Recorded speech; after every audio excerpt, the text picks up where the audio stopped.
All right, we are on class number 12 tonight in our Sowing the Seed series. We're going to be discussing the role of women today. Now, in the Old Testament, back when the world began and for many centuries, how were women treated? How would you describe the way that they were treated, their level of authority as compared to man, we'll just say? Okay, yeah, they were treated as property, right? Certainly not viewed as equal in any way almost at all with regards to man. Really the only power you might say that women could boast of under the Old Covenant was what? They had the one thing that they can do that a man can't, have children. And so they were valued a lot of times based on whether or not they could have a child. If they could not, many of the women you remember, such as Rachel and others who ended up becoming jealous, and Sarah as well, another example. She was jealous that she couldn't have a child, and so all in all, they weren't treated well. They were treated as property. However, under the New Testament, would you say that some things changed as far as the way women are treated? To some degree, there was some cultural changes, yes, but the problem comes is in today's religious world, a lot of times culture is the argument to say that women aren't to be submissive to men really at all. And to be able to preach and teach in the public assembly isn't really a problem, because even in the first century, it was really just cultural. It wasn't a matter of what was right or what is wrong. And so today, women can preach and teach because the culture or customs have changed. And we, of course, know that that's not accurate with the Scriptures, as we're going to see. But let's begin by talking about the New Testament. The equality that is presented time and time again is shown through the Scriptures of God's New Testament law. For example, the first blank there, for those of you who have your sheets, which should be everyone because I just handed them all out to you, is equality in blank there. First of all, equality in marriage. Equality in marriage. Remember in the days of old, what would be some of the reasons a man might divorce his wife?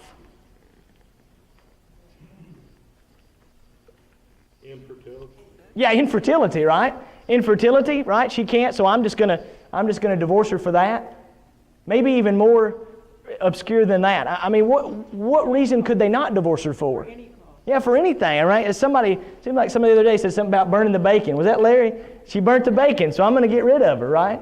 Well, it's not like that at all today. In today's marriage, the New Testament marriage, and keep in mind, God never designed it to be that way. But that's how it became. That's the way they treated their spouses many times. But in today's New Testament marriage, the way God originally designed it, the way it is to be, marriage between husband and wife is equal in that one of them has the right to divorce the other for the exact same reason. What is the only reason that we have authority based upon the New Testament to divorce and remarry? Adultery. Adultery. Outside of death, of course, that would automatically divorce you. But as far as the choosing to divorce from that spouse, to put her away, or for her to put him away, the rules are the same. He doesn't get to divorce her because he wakes up one morning and she's not as attractive as she once was, but she can't do that to him. It doesn't work that way. They have the same authority as the other, and that is to divorce for adultery. And that's the blank there. Both parties have the right to divorce. Matthew 19 and verse 9. And what about 1 Corinthians 7? Let's turn to this one. I think everybody's familiar with Matthew 19 and verse 9. Except it be for fornication, he says, and marries another, commits adultery.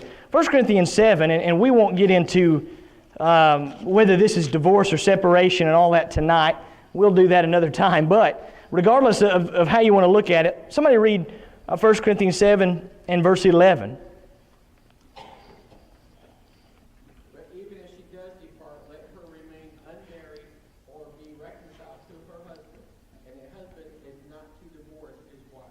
Very good. Notice he flips that over. It works both ways. Neither of them is to chorizo there, separate, to leave, to depart, to divorce, if you want to translate it that way. Again, that's a topic for another time, but whatever the case here, they're equally involved with the same authority, the same responsibilities. You cannot leave her, and she cannot leave you. You cannot divorce her or her you, except, of course, for fornication or adultery in this case. So there's also not only equality in marriage, but equality in dependence. Letter B there. Dependence. While you're in 1 Corinthians, go to chapter 11. Show you what I mean. 1 Corinthians 11. Somebody read verse 11 for us.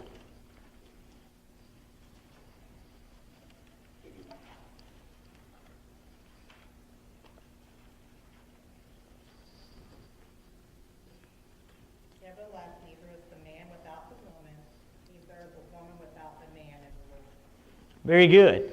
Neither of them are complete without the other, is how I would put that.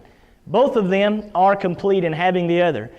If a woman doesn't have a man, there's something missing there. There's a hole that can only be fulfilled or filled by having that significant other. And the same is true for a man and his wife. They complete each other. Sometimes we say they're our better half, and that's certainly a good thing to say as we put them even above ourselves in our own eyes. Neither party is complete there without the other. There's also equality in maybe the most important, easily the most important of all, salvation. In salvation. Galatians 3 and verse 28, as far as genders are concerned, they are irrelevant when it comes to salvation. There is no Jew or Greek, bond or free, nor male nor female when it comes to salvation. Now, does that mean God doesn't recognize genders? Well, that would open up a whole new can of worms if that was the idea, wouldn't it? But that's not the case. What's he saying here when he's saying there's no such thing as male or female when it comes to being one in Christ Jesus? What does he mean by that? Absolutely, that's it. There's no difference between them. They're equal. They're exactly the same. In God's eyes, and I love this passage when it comes to women's rights or whatever you want to call it, they have just as much love and authority given from God in regards to salvation as a man does. They're just as important to Him. He wants you women to be saved just as much as He wants any man on this earth to be saved. There is no difference. However, there is some difference when it comes to the authority of the home and of the worship. And that's where we begin to separate ourselves from the religious world, and why we're studying this tonight. Again, the purpose of these studies is to better be able to understand why we do what we do, the way we do it, and how to be able to answer the questions, the concerns that come up when we're studying with others about these topics. And so we get to letter D. Letter D. What do you think goes in the blank there? Submission. Submission to her husbands. And we've got to go to Ephesians chapter 5. Ephesians chapter 5.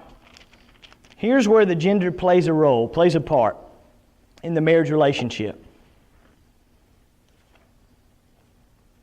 Ephesians 5, we're going to begin in verse 22. And interestingly, this is right after he says, submitting yourselves to one another, but there's a principle here that's very important. Verse 22, wives, submit yourselves unto your own husbands as unto the Lord. For the husband is the head of the wife, even as Christ is the head of the church, and He is the Savior of the body. Therefore, as the church is subject unto Christ, so let the wives be subject to their own husbands in everything. Husbands, love your wives, even as Christ also loved the church and gave Himself for it. How strong, how sincere, how much does Paul mean it there when he says that wives are to submit to their husbands? How do you know that he's very serious about that statement? What comparison does he make? The church, to Jesus. You need to submit to your husband in the way that the church is to submit to Christ. What does that mean? Total. That's exactly right. In every way. He even says, in everything. Right? Literally, I would put it this way. If your husband is not asking you to do something contrary to the will of God, women must submit to it. Period.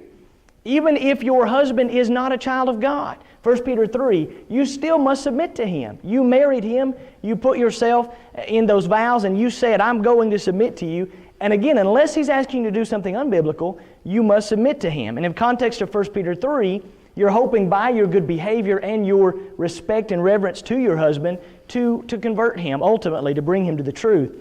But unless he asks you to do something ungodly, you are to submit to him. But here's why this is not such a negative thing as many in the world would like to put it. Look at verse 25. What's he say to the husbands right after that? Love your wives, how? As Christ loved the church and gave himself for it. Ladies, if your husband loves you the way Christ loved the church and gave himself for it, how hard will it be for you to do this? Not at all. Is that degrading in any way for you to submit to a man like that? Of course not. This is not about men ruling with an iron fist or being male chauvinist pigs as they sometimes call us. It's not about that. It's about the way God set up this beautiful marriage. Somebody's got to be the leader, and God's designed it to be the man. But that leader, just as Christ is the leader of all, is to be as loving as He was. And I'll never forget, I mentioned this I think in the ladies' class, but maybe not to the congregation, but I'll never forget when Amber and I were doing our premarital counseling with a particular preacher that was going to marry us. He required us to do that with him in order to marry us. That's just his rule, and I'm glad we did it. But one thing he said to me, he said, if you have any doubts or reservations in your mind about your marriage, here's how you can know whether or not you're prepared as the husband to marry Amber. He said, if you, without hesitation, would die for her, would step in front of that bullet, then you know that you're ready. But he said, if you would hesitate at all to step in front of that bullet, you're not ready to marry her. And he got that from this passage. Just as Christ died on that cross, was willing to give His life for the church, that's the kind of love you've got to have for your wife. And that is a man that wives should be thankful to be able to be submissive to. That's a wonderful thing. Doesn't always work that way. It's not always the man that we end up marrying, ladies, or even ladies maybe not be submissive to the man as they ought to be, but it's the way God designed it. And if it is this way, it's done the right way, it's going to be a wonderful thing. Nonetheless, women do have dominion, authority, or rule over one primary location, I would put it that way, in this world. What is it that the women are told they are to rule over? The home. The home. What a responsibility. What do you think he means when he says, and we'll go to 1 Timothy 5 for this, what do you think he means when he talks about ruling the home? I thought men were to be in the lead, as it were. They're to submit to them. Wouldn't that apply to the home? 1 Timothy 5 and verse 14, I will therefore that the younger women marry, bear children, guide the house, give none occasion to the adversary to speak reproachfully. The word guide there, the idea of leading the house, ruling the house. In fact, some translations and even another passage uses that word rule, which is the blank, by the way. She must rule her house. What does that mean? In what sense does she rule the home? Without overstepping the husband. What is the home? Maybe that would help answer the question. What do you think Paul's referencing as the home here? Does he mean the husband? She's to rule the husband? So the home isn't necessarily inclusive of him, so what would the home be? Okay, good. The children. Now, would you say that women have, or mothers have the right to overstep their husbands in regards to the decisions that apply to the children? Well, no. So again, in what sense would they rule? Okay, good. Enforcer. That's a great word. Enforcer. She's the enforcer of the rules in many ways. Very true. Very good. In what sense would she be a guard? What does a guard do? Protects. Exactly. She's protecting. Who is going to spend, in most cases, in the first century, as it is even today, in most cases, who's at home the majority of the day?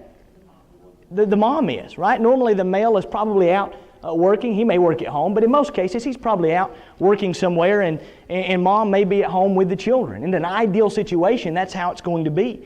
Titus 3, she's guiding the house there as well. She talks about that and bearing children and raising them up. And so you think about the husband being gone, the woman's there, she's enforcing those rules. She's protecting, she's guiding the house, right? Think about it this way. When you walk into somebody's home, let's say you go in, and you've seen places like this. I hope it's not your home, but you've seen places like this where you go in and the house is a disaster.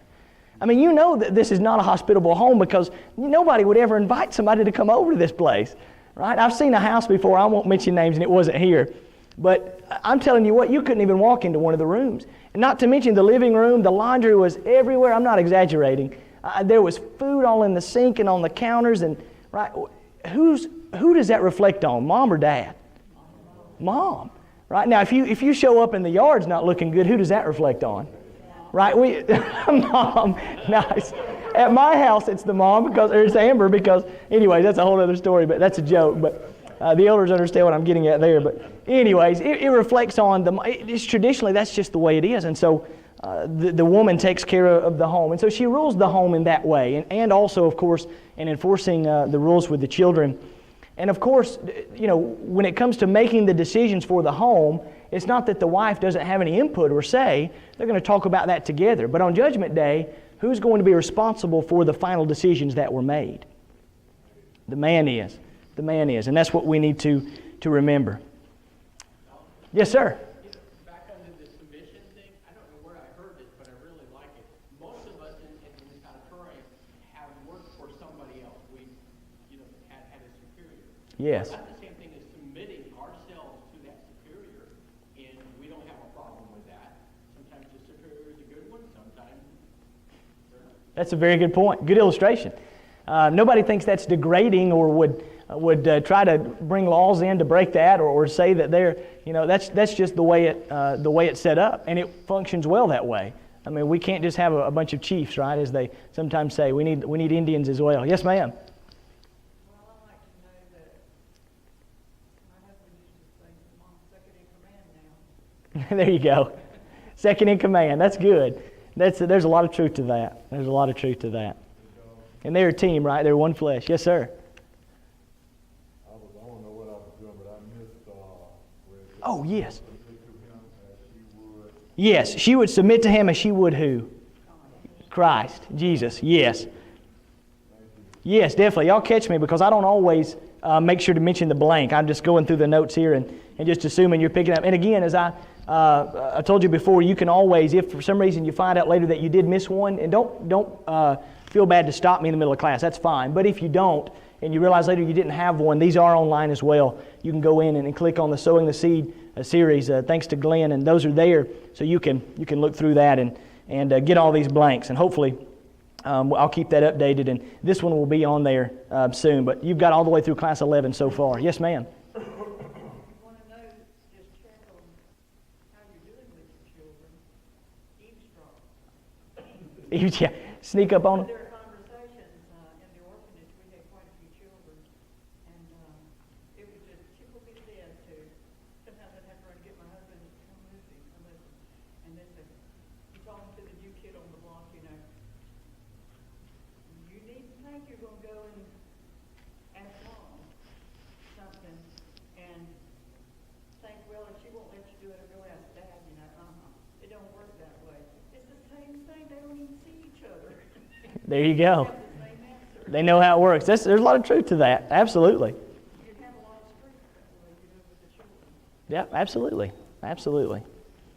All right, let's keep going. Any other blanks that I've missed there? We've got dominion over her home or house, and she must rule or guard her house. Either one would be appropriate there. All right, let's talk about the restrictions, you might say, as far as the worship is concerned. I'll call them restrictions. That may be a strong word, but just in the sense that these are boundaries that God has set for women in worship. Let's go to 1 Timothy 2. Naturally, if we talk about the role of women, we're going to go to 1 Timothy 2 at some point. Let's go to 1 Timothy 2 and talk about the context of worship here.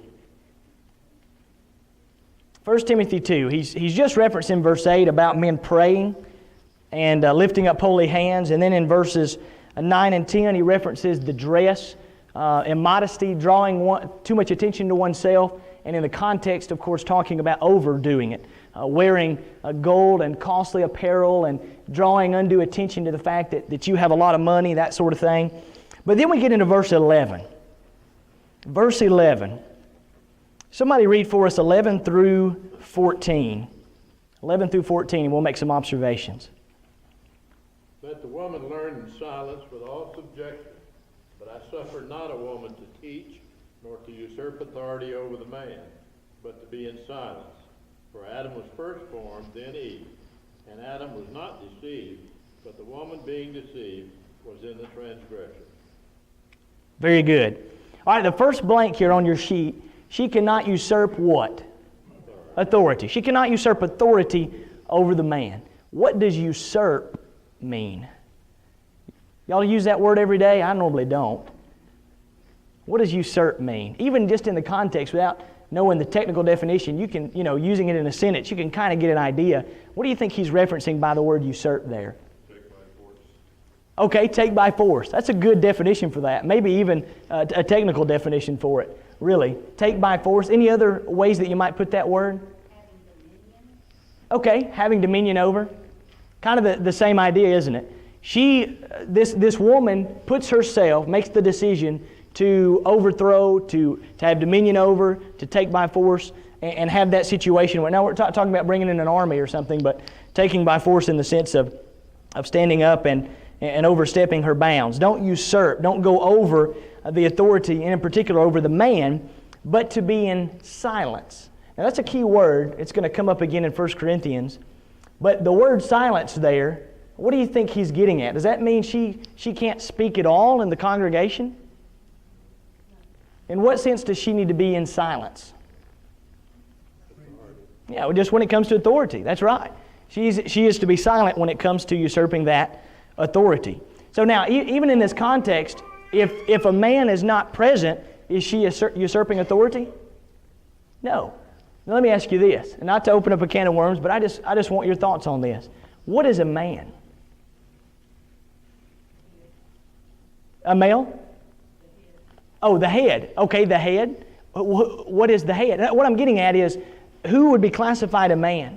What could, you might have some that would say women can't teach young boys in a classroom because that's usurping authority over a man, right? Or is it? What is a man? Yeah. What? Age of accountability. Okay, good. Is a 6-year-old boy a man?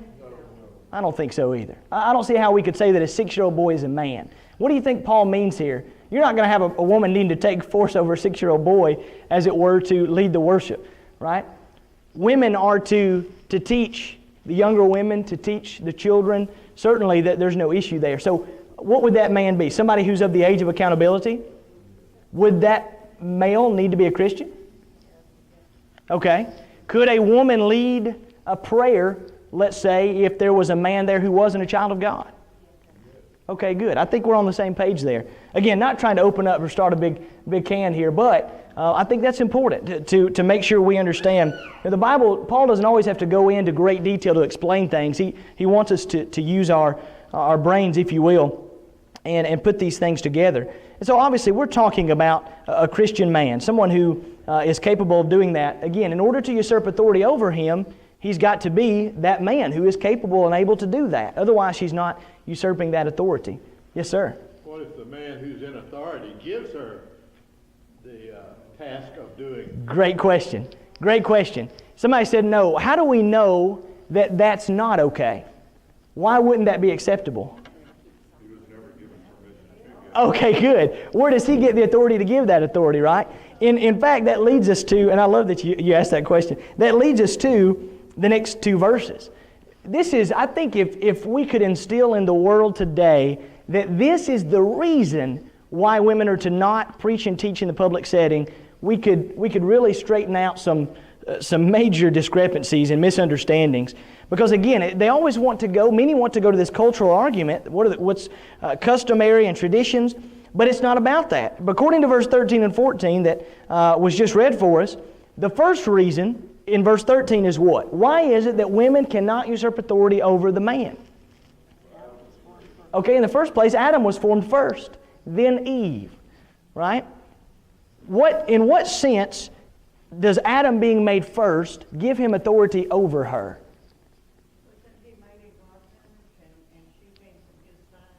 Okay, pretty much the idea, yeah. He came first, he was created, and then woman was created from his side to be a what? To be a helper for him or to him. And so from the very beginning, there's that picture that he is, here is the creation, and woman is made from that creation to be there with that creation. Right? Man is incomplete without woman. She was taken from his side. And I heard one wiser person, older person say once, it wasn't taken from a part of his head as if to be an authority. It wasn't taken from his feet to be inferior. It was from his side, from the middle of who he is. Something to think about. So Adam first, and then verse 14, who was it that was deceived? Eve. That is the key in verse 14. What separates the two? At the end of the day, she was the one in transgression. They both sinned, but in this context, the woman being deceived was in the transgression. True or false, Adam was also deceived. Okay, true? False? Okay. Somebody give me a why. Why or why not?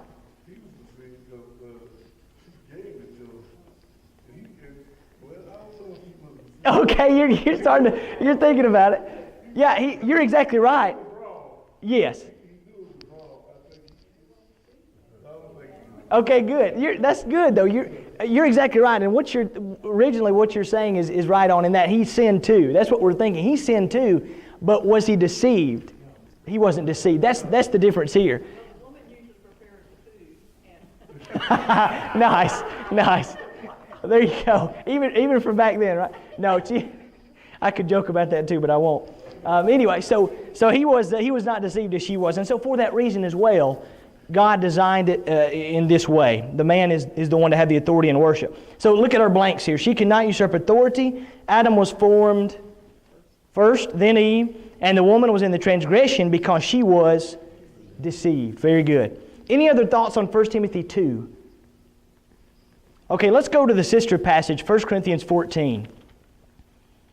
1 Corinthians 14.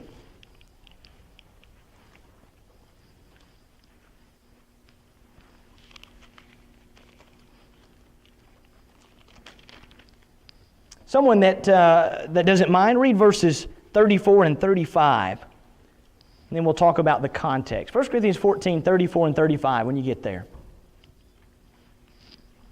Let your women keep silent in the churches, for they are not permitted to speak, but they are to be submissive, as the law also says.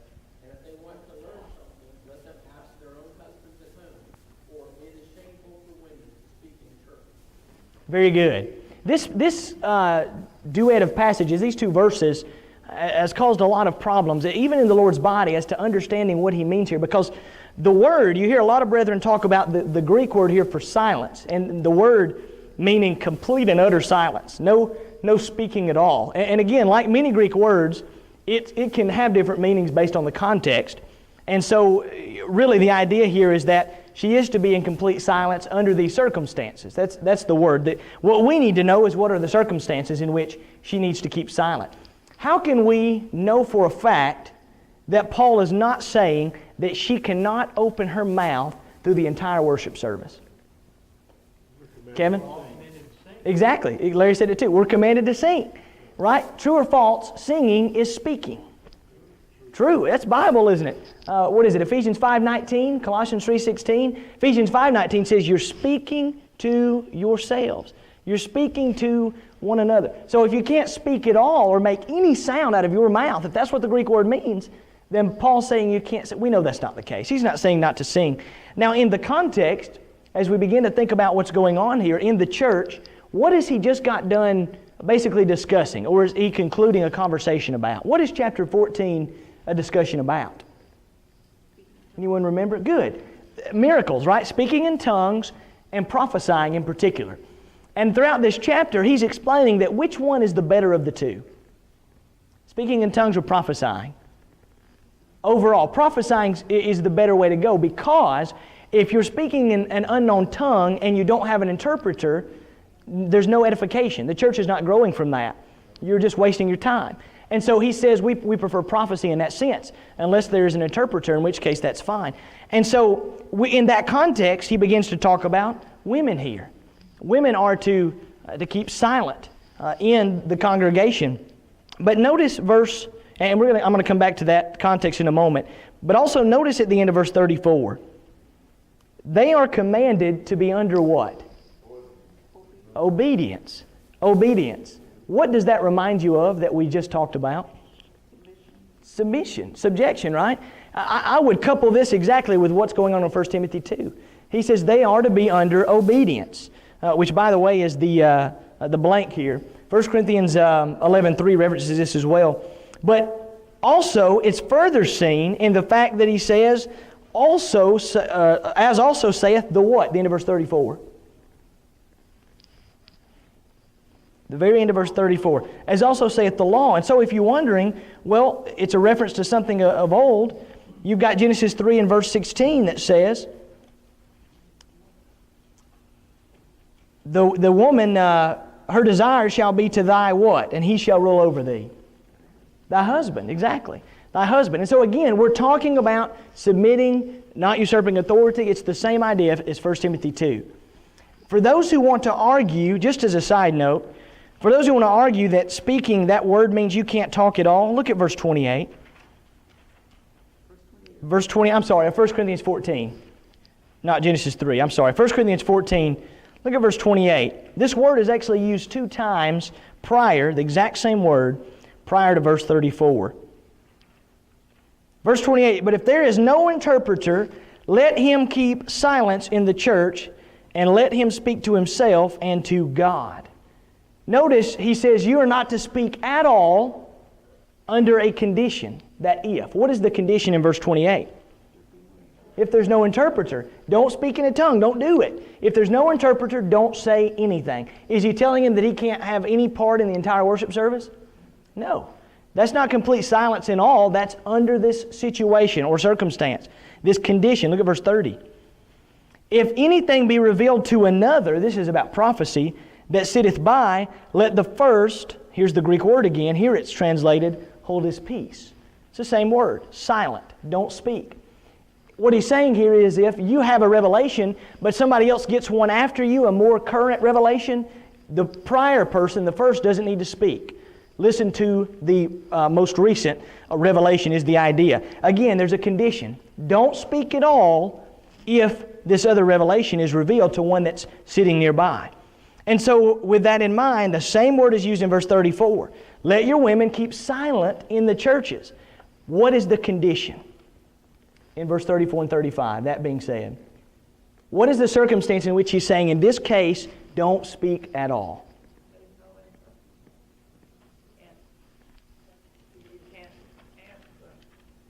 Okay, and that's true, especially back in verse 28. But in verse 34, when he's comparing this to husbands, to the men, at the end of the verse, what is the condition? He's saying, don't speak at all if what's going to happen? Oh yeah, if you're going to usurp authority over the man. Don't speak at all. That's what the word means, but it's under this condition, and that is that there is a man present, Christian man, that is capable of taking care of that. As also saith the law. And then in verse 35, there it is. If they'll learn anything, this is not being mean or ugly, if they'll learn anything, let them ask their husbands at home, for it is a shame for women to speak in the church. Right? Does this mean that women are not allowed to bring up discussion in Bible class? No. No, it's not about leading, it is about leading. It's not about talking about or speaking about a study or that sort of thing.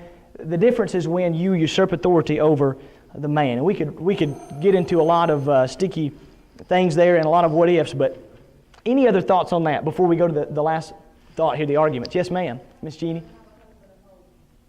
Good question. What if she doesn't have a husband at home? What do you think the prescription is then?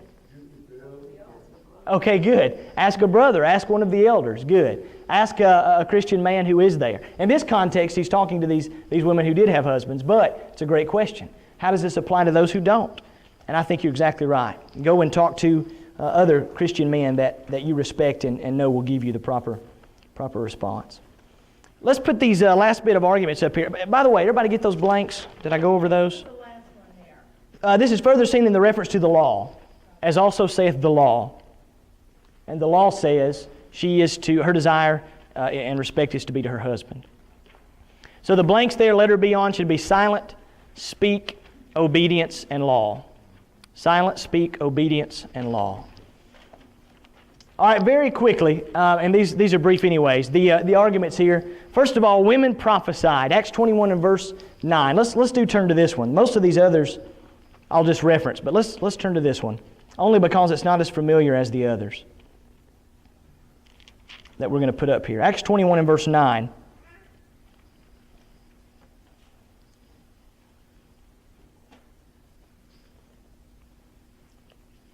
They're entering the house of Philip the evangelist. This is not the apostle, but Philip the evangelist, as Paul calls him, or Luke rather, writing.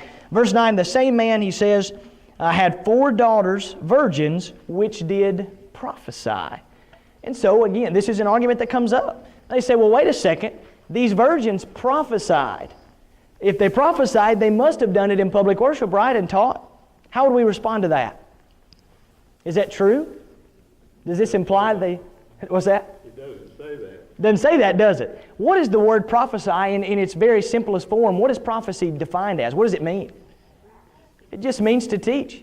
Yeah, to speak about the Word of God. Prophecy, normally when we think of prophecy, we think about foretelling or miraculous foretelling of the future.